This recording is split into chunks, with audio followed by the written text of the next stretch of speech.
it's Combine Week. A lot of people are like, so you're getting ready to run? And I'm like, no, I run now later in the spring because of COVID. We couldn't do it one year, and I wanted to keep running.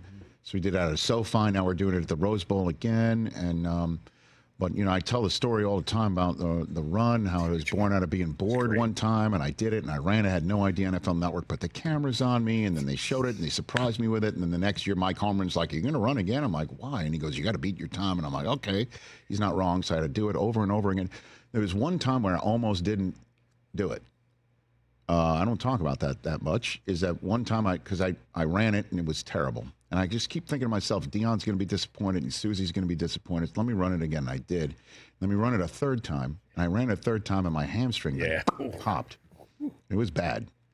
And I'm like, well, I guess we're not going to air this. And a certain individual said, you got to run it. Because you got to put it on the air because this makes you seem like you're just like everybody else.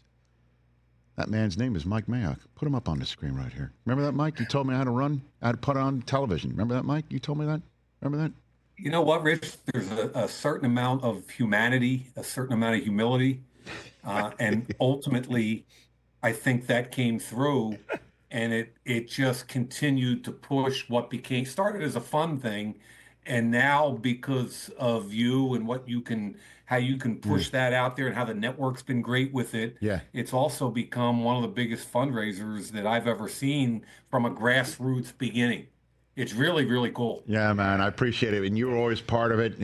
I remember you were the timer, and you'd hit the time, and I'd come to you, and I'd be just like, oh, God, whatever. And then you'd have this poker face, and then sometimes you just would shake your Other times you just held it up, like you just let the number speak for himself.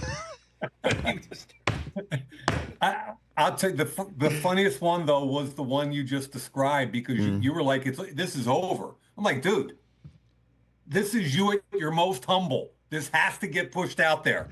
I know. You said that. Mike Mayock here, our radio audience, just rejoined and talking about the time where I pulled a hamstring recording the 40, and you're like, you got to run that. You got to put it on the air. It just shows you're human, that you're trying, like everybody's fine. And you spoke so eloquently on it. I'm like, okay, put it on the air. Then we run it. We put it on the air. You know what Mike says? Oh, must have been a sniper in the dome. You said put it on the air, and then you trolled me when it finally got on the air. I said it was Bill Polian, who was the GM of the Colts at that point, up there with a sniper rifle. Oh, must have been a sniper in the dome. And I'm like, I was thinking to myself, you SOB, you told me to run it. Just we're going to have some fun with it. We're going to have some fun with it, brother. Oh, my gosh. Awesome. Mike Mayock back here on the program. Catch the Rich Eisen Show every single day on the Roku channel, 12 to 3 Eastern, for free.